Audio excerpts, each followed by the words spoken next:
ya lo saben, ¿no? Pues estuvieron en las prédicas del 1 al 66, menos los más nuevos, pero ya leyeron su Biblia, ya están también aprendiendo.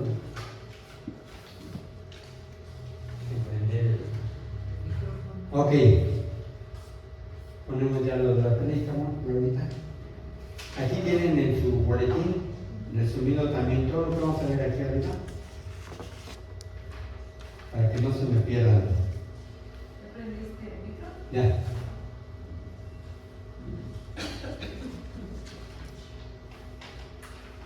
Ok, el libro de Isaías nos trata de una historia y de juicio. ¿Sí? Vamos a leer la introducción y después oramos por este tiempo. En la introducción dice: el libro contiene un doble mensaje: juicio por la rebeldía del pueblo y esperanza en la venida del Mesías. También aquí se le conoce como la pequeña Biblia, porque su estructura y temática reflejan un paralelo asombroso con el canon completo de la Biblia. El libro tiene exactamente 66 capítulos, igual que la Biblia tiene 66 libros. Además, está dividido en dos partes principales que coinciden con los dos testamentos. Capítulo del 1 al 39, el Antiguo Testamento. ¿De qué nos habla? Principalmente del juicio de Dios contra el pecado y las consecuencias de la desobediencia. Eso ya lo vimos, ¿no? Desobedeció el pueblo y Dios, como Padre, los metió otra vez a redil, ¿no? Es como humanamente nuestro papá antes, porque ahora los niños le pegan a los papás, pero antes el papá decía a la mamá: se hace esto, ¿y qué hacía el niño? Se hace eso. Obedecíamos, pero desobedecíamos un ratito y otra vez la mamá o el papá: te dije que era esto. ¿Qué hacíamos? Así igual Dios, hermanos. Dios nos va a decir: estás fuera de mi camino, regresa al camino, regresa a la senda. Y la verdad no esperen a que pase lo que pasó con el pueblo de Israel, porque si leen desde, primeramente en Génesis, Adán y Eva, por desobedecer, ¿qué les pasó? Los sacó del paraíso, y ahí pagamos todos, ¿verdad? Como se pagan justos por pecadores. ¿Por qué? Porque les dijo: no coman del árbol de la vida. Y el otro era también del otro árbol, pero ¿qué hizo? Y luego yo creo que eran mexicanos, Eva y Adán, ¿no? Porque dice: la serpiente, luego ocupamos a otro, ¿no? Y cuando le dice a Adán: no, pues la mujer que me diste, ¿sí? Pero Dios va y quiere que se arrepientan. ¿Por qué? Porque ellos ven que están desnudos, bueno, ya saben, y se esconden de Dios. Y Dios todavía, ¿creen que no sabía dónde estaban? Sí. Si Dios lo sabe todo, pero ¿qué hizo? Esperar a que se arrepintieran. ¿Qué les dijo? ¿Dónde andan? ¿Dónde andan? Y después, pues aquí estamos, como vimos que estábamos desnudos, pues nos tapamos. ¿Qué le dijo Dios? ¿Quién les dijo que estaban desnudos? Comieron de tal árbol. Y ahí fue que los sacó. Después vamos, y que continuamos con... Le piden permiso para ir porque había hambruna en Canaán. Le piden permiso para ir a Egipto, que allá había trigo. Les da permiso nada más para que pase la hambruna. Pero ¿qué hizo el pueblo? Nos quedamos ahí porque pues, aquí estamos muy bien, ¿no? Ya después de tiempo, como sucede en todo, Dios, pero ¿por qué nosotros si somos tus hijos? Dios manda a Moisés y lo saca. Y viendo todo lo que hicieron en el desierto, que les dio de comer, lo libró del ejército, abrió el mar, les mandó maná, les mandó codornices para comer, agua. Y todo eso renegaban todavía. Y si leen el Éxodo, cuando hacen que sube Moisés por las tablas, y hacen su festín, ¿no? Cuando baja Moisés, avienta hasta las tablas, y ¿qué dice Dios? Sepáralos, quiénes están con Dios y quiénes no. Y los que no estuvieron, ¿qué pasó? Se abrió la tierra que nos comió a todos. Sueño. Entonces esperemos que no nos pase eso, hermanos, por eso hay que obedecer, hay que obedecer. Continuamos. Capítulos 40 al 66 del Nuevo Testamento se centra en la esperanza, el consuelo, el perdón y la venida del Mesías. Aquí también Isaías nos dice eso, tanto en el Nuevo Testamento, desde los evangelios hasta Apocalipsis, lo mismo, ¿no? Hablan de Cristo en su mensaje. Después los apóstoles salen a dar el mensaje de salvación, pero igual, hermanos, aquí viene el consuelo y la segunda venida de nuestro Señor Jesucristo. Y este libro se reconoce como el profeta mesiánico, por si alguien les dice. Isaías, aparte de Isaías, ¿cómo se conoce? Aparte de la pequeña Biblia, como el profeta mesiánico. ¿Por qué? Porque siempre dio sobre la venida de nuestro Señor Jesucristo. Y está estructurado en dos grandes temas. 1, juicio y advertencia. Y 2, consuelo y redención. Eso es lo que se basa en la Biblia en general. Pero vamos a hablar primeramente del profeta. Porque si nos podemos ir directo al mensaje, a todo lo que dio. Pero, ¿qué sabemos del profeta? Vamos a verlo. Primeramente dice identidad y características del profeta. Vamos a ver el punto número 1. Dice, llamado profeta por excelencia de la era clásica de la profecía. Lo tenemos en el capítulo 6, versículo 8. Por si alguien ahí están los versículos, me imagino sí. Lo quiere ver en su casa, lo puede ver y ahí dice, para que no digan que se lo inventó el que estaba ahí enfrente, no. Es llamado así debido a la magnitud, claridad y precisión con la que anunció la venida de Jesús siglos antes de su nacimiento. Fueron 700 años antes del nacimiento de Jesús. Profetizó con siglos de anticipación detalles específicos de la vida de Cristo. Si recuerdan todo lo que vimos en Isaías, en los últimos capítulos del 40 en adelante, estuvo profetizando todo eso. Como su nacimiento virginal, lo tenemos en Isaías 7:14. Su rol como el siervo sufriente, que cargaría con los pecados de la humanidad, Isaías 53. Y también, si ustedes lo van a leer, nos dice donde lo golpearon, lo apedrearon, hasta lo crucificaron y falleció Cristo. Después viene el punto número 2. Profeta real con su acceso a los reyes de Judá. O sea, no era cualquiera, ¿no? Tenía acceso a los reyes. O sea, me imagino que era el alta, el Isaías. Y lo vemos en 1:1, Génesis 1:1. Todos estos que les pongo en paréntesis lo van a encontrar en Isaías. Dice, por su constante y directo acceso a los monarcas de Judá, a diferencia de otros profetas de origen campesino sacerdotal, Isaías poseía una gran influencia en la corte de Jerusalén. O sea, no era cualquiera, ¿no? Tenía contactos por ahí. Esta posición de privilegio le permitió aconsejar a varios reyes durante casi 4 décadas, como Usías, rey Jotam, rey Acaz, rey Manasés, y muy especialmente, por último, a Ezequías, el rey Ezequías, a quien dio en momentos de crisis nacional. Después, ¿cuánto duró su ministerio, hermanos? ¿Alguien sabe? 60 años. Eso, ya dieron ayer 60 años, también lo vemos en Isaías 1:1.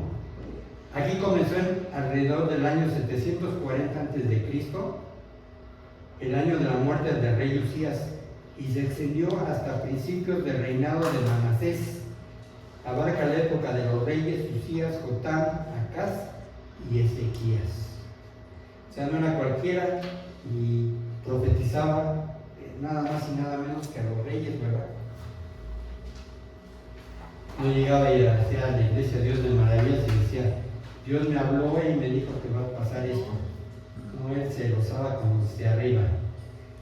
Temas principales de Isaías: santidad de Dios, capítulo 6, versículo 3, capítulo 35, versículo 8, capítulo 57, versículo 15.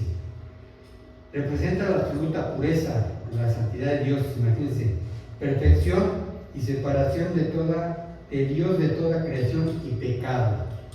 O sea, Dios era aparte, ¿no? Esta visión revela simultáneamente la majestad divina y la profunda falta de respeto del ser humano. Nunca lo hemos respetado, y mucho menos los que no están con Cristo, ¿verdad? Impulsando el arrepentimiento y a la misión. O sea, Dios, a pesar de todo eso, nos impulsaba a que nos arrepintiéramos y a la misión. ¿Cuál es la misión? Si la tenemos en Mateo 28, ir y hacer discípulos, enseñándoles todo lo que les he dicho, ¿sí? Bautizarnos en el nombre del Padre, del Hijo y del Espíritu Santo. Esa es la misión de la iglesia. Tenemos que salir a evangelizar a las personas. Ya que las evangelicemos, discipularlas. Y si se puede, que vayan a una iglesia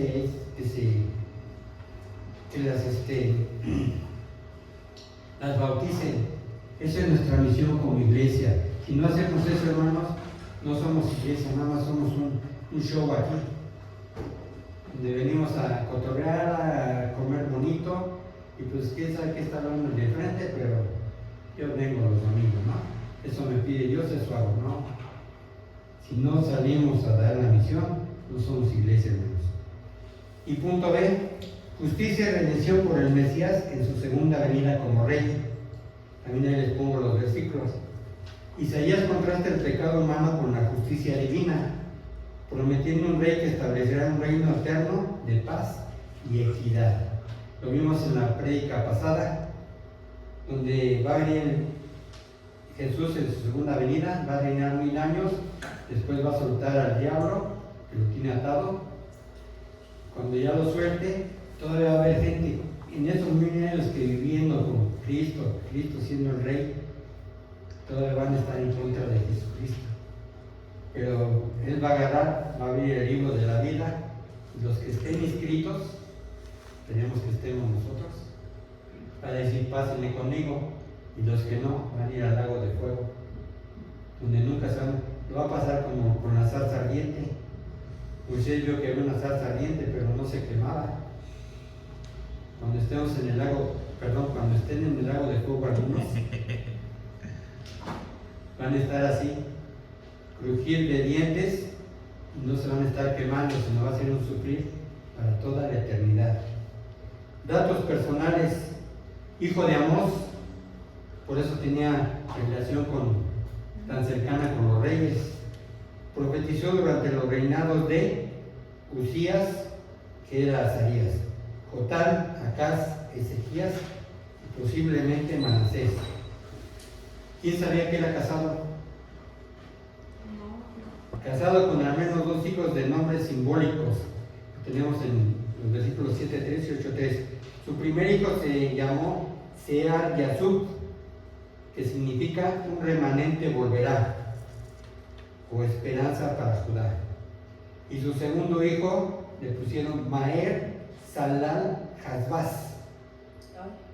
Veloz es el botín, y lo traducimos rápida la presa. Aquí va a ser el juicio sobre Israel.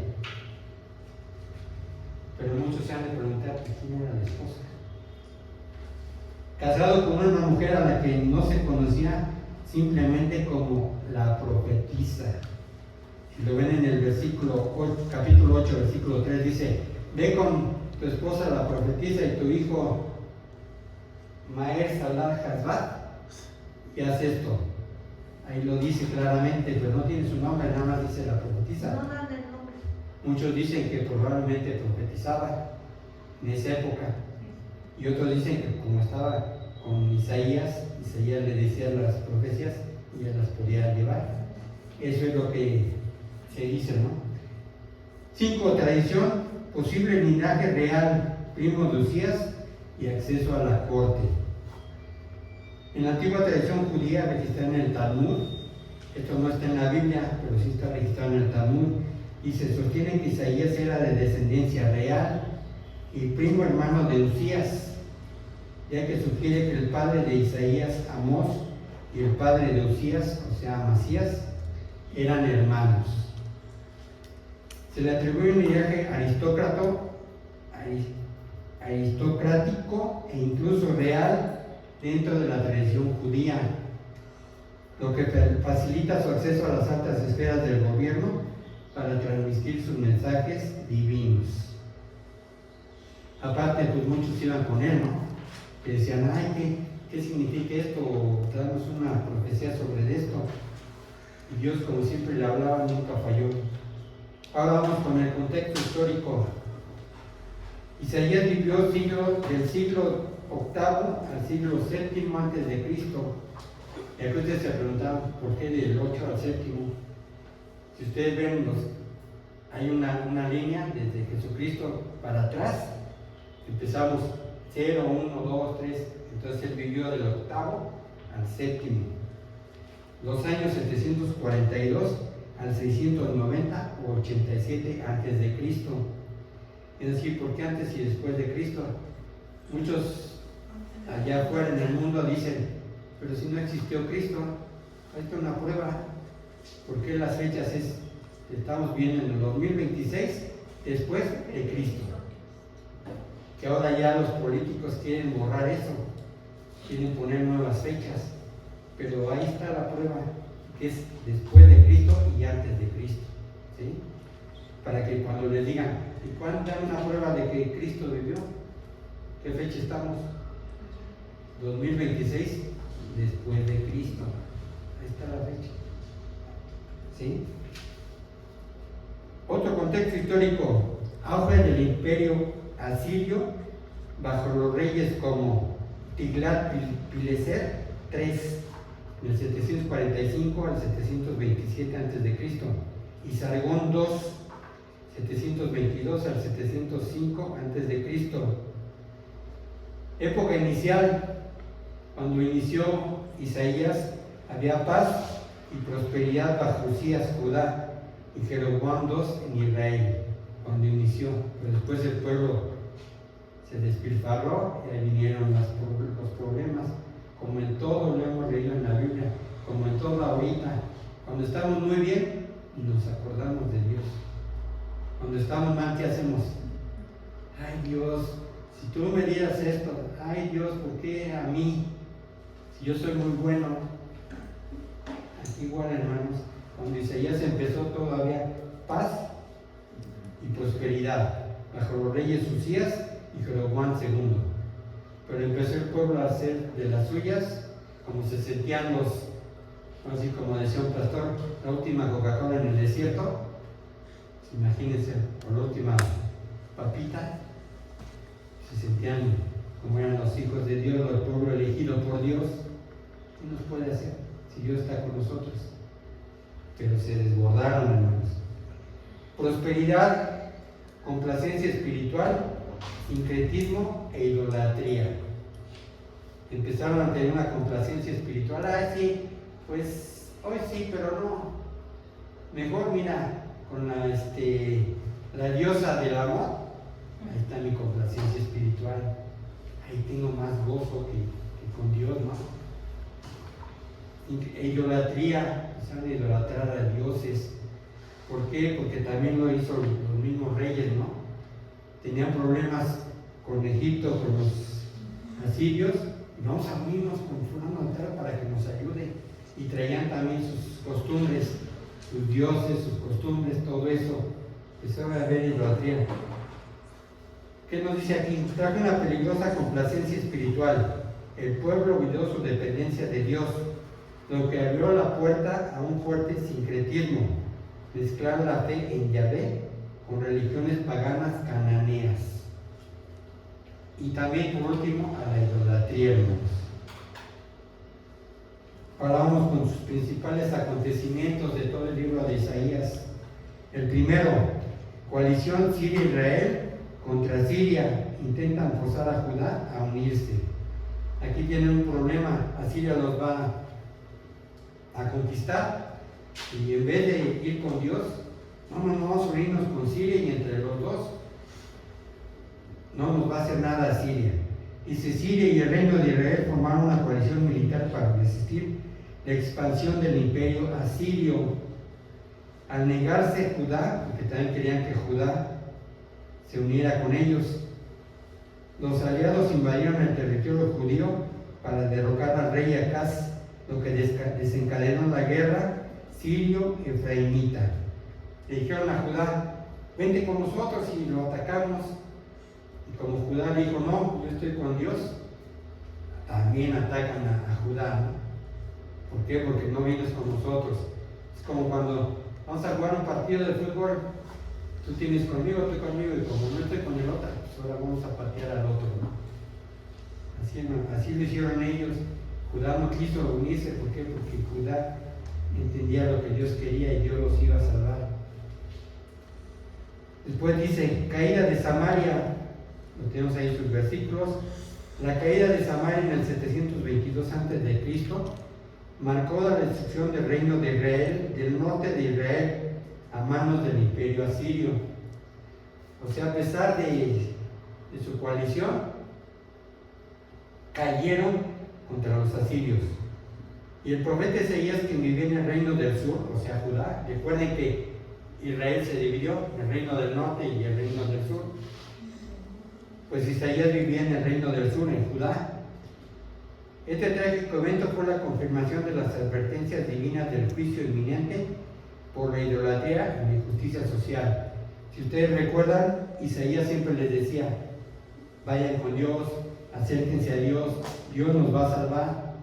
Y Dios: no, pero es que está peligroso el gobierno asirio, nos va a matar, y hacemos coalición en vez de estar con Dios. Igual nosotros, hermanos, Dios sabe lo que necesitas y Dios te lo va a dar. Pero ¿qué hacemos? No, yo mejor pido prestado por acá, ya a ver cómo le pago, ¿no? Y no, ahí caemos en lo mismo que cayeron ellos, hermanos.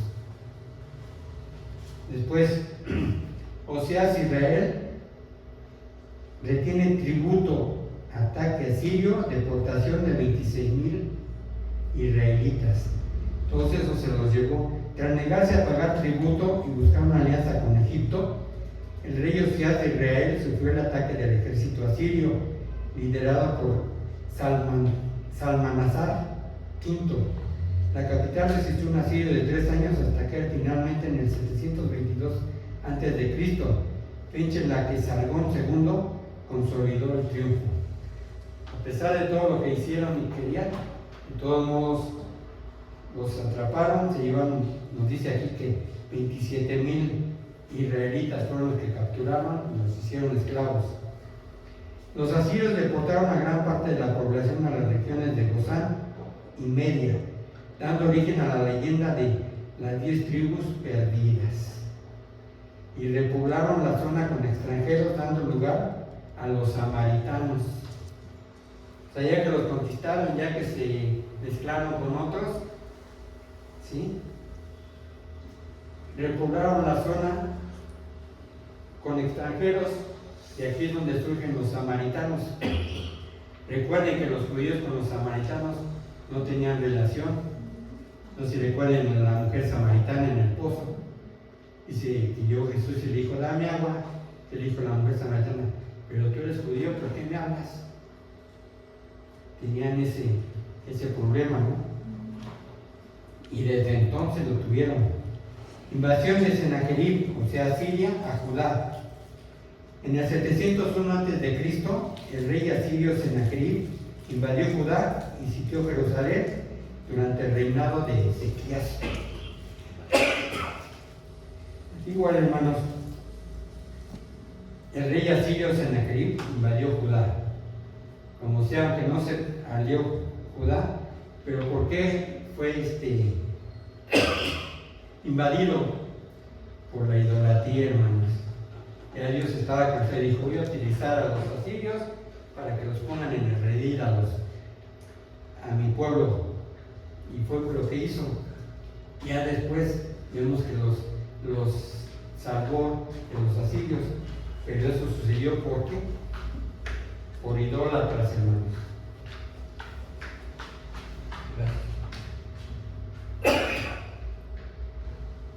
¿Y qué nos dice? Que conquista 46 ciudades.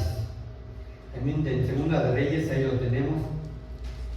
Dice, durante este ataque al reino de Judá, en el tiempo del profeta Isaías y el rey Ezequías, los asirios conquistaron 46 ciudades amuralladas y sitiaron Jerusalén. O sea, a pesar de todo, ellos conquistaron esas 46 ciudades. Pero continuamos con los acontecimientos y dice, Jerusalén librada por la intervención de los asirios. Intervención de Dios, hermanos. Cuando Ezequías confía en Yahvé o Jehová, viene la liberación de ese pueblo. Dice, el profeta Isaías aconsejó al rey que confiara en Dios. Tras la burla de los asirios y las intensas oraciones de Isaías y Ezequías, un ángel intervino diezmando el campamento asirio y obligando a Sennacherib a retirarse. Aquí le decían los asirios, ¿dónde está tu Dios? A ver, muéstranos dónde está. Hasta que Dios dijo, a ver, vamos a acabar con este pueblo. Y se retiraron, y nos dice en este mismo capítulo, que Sennacherib llegó a su país o a su pueblo, a Siria, y fue muerto por sus mismos hijos. ¿Por qué? Porque lo habían derrotado. Entonces sus mismos hijos lo mataron. Pero todo esto cuando lo leamos van a ver. Ahora tenemos unas referencias históricas paralelas para que ustedes crucen tanto Isaías con las referencias en Segunda de Reyes 15:20 y Segunda de Crónicas 26:32. Ahí van a ver este cruce para que muchos dicen, es que no, estos son cuentos inventados en la Biblia. No, aquí está todo cruzado y muchos dicen, ¿y cómo es posible, no? Si lo dejaron aquí y luego sale acá y resulta que está acá. Que Dios así obra. Penúltimo, hermanos, vemos la unidad de Isaías. El Nuevo Testamento, Isaías dice, esta unidad quiere decir que el libro de Isaías lo escribió Isaías. Y en el Nuevo Testamento, tanto Jesús, Mateo, Lucas y Pablo atribuyen el libro a Isaías, porque él dice, Isaías dice. Si ustedes leen todo Isaías, en una parte dice, Isaías dice. Es que se le atribuye este libro a él. Evidencia la encuentran en los rollos del Mar Muerto. Nosotros no lo tenemos, ¿no? Pero tenemos la Biblia, que es donde lo transcribieron para ver eso. Palabras únicas a Isaías. Dios le decía palabras únicas a Isaías, donde no podíamos verlas en otros profetas, sino nada más en Isaías. Por eso le atribuyen que el libro es de Isaías. Dice temas que se repiten. Aquí es importante, hermanos. El Santo de Israel se repite 13 veces en los capítulos del 1 al 39. El Santo de Israel se repite 16 veces en los capítulos 40 al 66 y solo 7 veces en el resto de la Biblia. Después, la boca de Yahvé o de Jehová ha hablado. Solo 3 veces en toda la Biblia. En Isaías 1:20, en Isaías 45, en Isaías 58:14.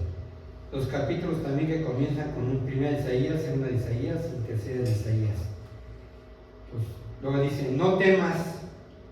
En los libros dicen acá 7:3-4, en Ezequías, los exiliados de Babilonia, ahí van a encontrar la palabra no temas. Ustedes han oído esa frase que dice no temas, sé valiente. Ahí lo encontramos.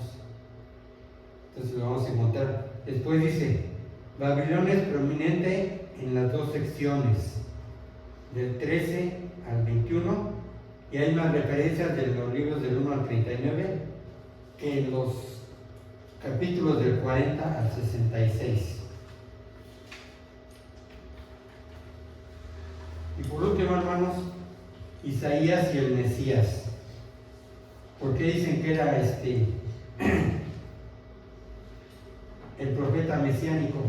Porque aquí está todo lo que él dijo sobre la venida del Señor Jesucristo. Primeramente dijo, será llamado antes de su nacimiento a ser el siervo de Dios. En 49:1 lo tenemos. Ustedes lo quieren leer, ahí dice exactamente. Su nacimiento virginal, 7:14, donde dice que por una mujer virgen va a concebir un hijo y le van a poner por nombre Emmanuel, o sea, Dios con nosotros. Allí está también, lo predijo Isaías. Después, descendiente de Isaí y del linaje davídico, que también lo encuentran en Isaías 11:1 y 11:10. Facultado por el Espíritu Santo, en Isaías 11:2 y Isaías 42:1. Será amable con los débiles, Isaías 42:3. Será obediente al Señor en su misión, Isaías 50:4-9. Se someterá voluntariamente al sufrimiento. Recuerden cuando estaba orando en Getsemaní, que le dijo a Dios: Dios, si es posible que pase esta copa, pero que no se haga mi voluntad sino la tuya. También ahí nos lo narra Isaías. Lo tenemos en 56, 57, del 7 al 8. Será rechazado por Israel. En Isaías 49:7 y 53, del 1 al 3. Y nos dice la palabra, ¿no? Él vino a su pueblo, cuando llegó Jesucristo, y su pueblo lo rechazó. Igual en esta época, hermanos, hay muchos que rechazan a Cristo. ¿Cómo nada más Él? ¿Cómo Él? ¿Y quién es Él? ¿Y por qué nos va a salvar? ¿Sí? O sea, no ven todo lo que viene atrás, pero igual lo rechazan en esta época y en la época cuando Jesús vino. Tomará sobre sí los pecados del mundo. ¿Sí? Isaías 53, 4-6 y 10 al 12. Nos dice que por la paga del pecado es muerte, la dádiva de Dios es vida eterna en Cristo Jesús.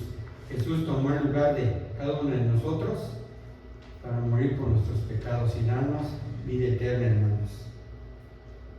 Triunfará sobre la muerte, Isaías 53, 10. Aquí, que recuerdan, fue crucificado, murió, descendió a la tierra y sobrevivió a la muerte. Esa es nuestra esperanza, hermanos. Si no hubiera sobrevivido, ¿qué esperanza tenemos nosotros? Y que algún día cuando dejemos este cuerpo, vamos a estar con Él reinando. Ninguna, ¿cuál es nuestra esperanza? Muchos dicen, es que como Mahoma, pero él murió y está enterrado. No hay indicios de que resucitó, solamente Jesucristo. Dice, será exaltado. Y estuvimos también alabándolo, exaltándolo. Isaías 52, 13 y 53, 12. Vendrá a consolar a Israel y vengarse de los impíos. Su pueblo apartado, tanto como nosotros, como hijos adoptados, vendrá por nosotros, y a los impíos les va a dar muerte eterna en el lago de fuego. Manifestará la gloria de Dios, Isaías 49:3. Nosotros también tenemos que manifestar la gloria de Dios, hermanos. ¿Cómo lo hacemos? Orando, leyendo su palabra, alabándolo, y manifestamos la gloria de Dios, y dando el mensaje a las personas que no lo conocen. Restaurará a Israel espiritualmente a Dios y físicamente a la tierra. Él te dijo que va a haber cielos nuevos y tierra nueva. Y lo están diciendo Isaías. Reinará en el trono de David. Cuando sea la segunda venida, él va a reinar para siempre, hermanos. Traerá alegría a Israel. Isaías 9:2. Hará un nuevo pacto con Israel. Es el pacto que tenemos ahorita también nosotros. De que si creemos en que Cristo murió por nuestros pecados, nos dará vida eterna, hermanos. Ese es pacto de lo que hizo. Será una luz para los gentiles. ¿Qué nos pide la palabra? Que seamos luz en la oscuridad, hermanos. ¿Por qué? Porque si encendemos una lámpara y la escondemos, como dice su palabra, debajo de la cama, ¿qué va a lograr? Nada.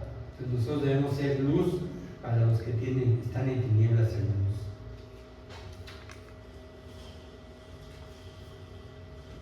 Vamos a terminar, dice, restaurará las naciones. No nada más es su pueblo elegido. Todas las naciones que crean en Jesucristo las va a restaurar. Será adorado por los gentiles. Nosotros no somos su pueblo, pero sí somos hijos adoptados y lo adoramos. Gobernará al mundo. Isaías 9:6. Cuando Él venga, va a gobernar al mundo. No habrá llanto ni nada. Y como nos decían hace la prédica pasada, va a haber ciudad de oro, de zafiro, de todo eso que nos comentaban hace 15 días. Juzgará en honradez, justicia y fidelidad. Cuando Él venga y abra el libro de la vida, a los que somos hijos de Dios, nos va a decir, ¿qué obras nuevas hiciste? No para salvación, sino para que estés conmigo. Y nos va a dar un lugar primordial. Luego muchos parafraseamos y decimos, ¿cuánto material estás mandando al cielo para que te hagan tu casa? ¿Por qué tamaño va a ser tu casa? Y mi esposa siempre dice, yo que llegue allá de barrendera, pero que esté con Él, ¿no? Pero no, Dios nos pide que hagamos obras nuevas para la gloria de Él, para que acertemos a Dios, no para obtener salvación como lo hacen en otras religiones, donde dicen que si haces algo bueno, son escalones para llegar al cielo. Dios no pide eso. Dios te pide nada más que aceptes a su Hijo como Señor y Salvador y tener vida eterna. Pues hermanos, no hay conclusión. La conclusión es que dentro de 8 días concluiremos con el mensaje del libro de Isaías. Y recuérdenlo, tienen un examen, aprenderse los libros de la Biblia, y al que se lo sepa sin titubear, les voy a obsequiar una Biblia. Sí, porque luego... Pues demos gracias a Dios y vamos a orar, hermanos, para terminar esta tiempo. Dios Padre, a ti todo el nombre y toda la gloria, Señor. Te doy gracias que me permitiste traer este mensaje. Te pido, Señor, que todo lo que haya dicho humanamente, me perdone, Señor, y que el mensaje sea tuyo y no mío, Señor. Que este mensaje sea de bendición, que hayamos comprendido y entendido el libro de Isaías, Señor, tanto desde su vida como su ministerio que realizó en su etapa en esta tierra, Señor. Y, Señor, que podamos entenderlo, comprenderlo y, ¿por qué no?, compartirlo con quien no te conozca, Señor. Todo esto te lo pido en el precioso nombre de Jesucristo. Amén. Bueno, hermanos,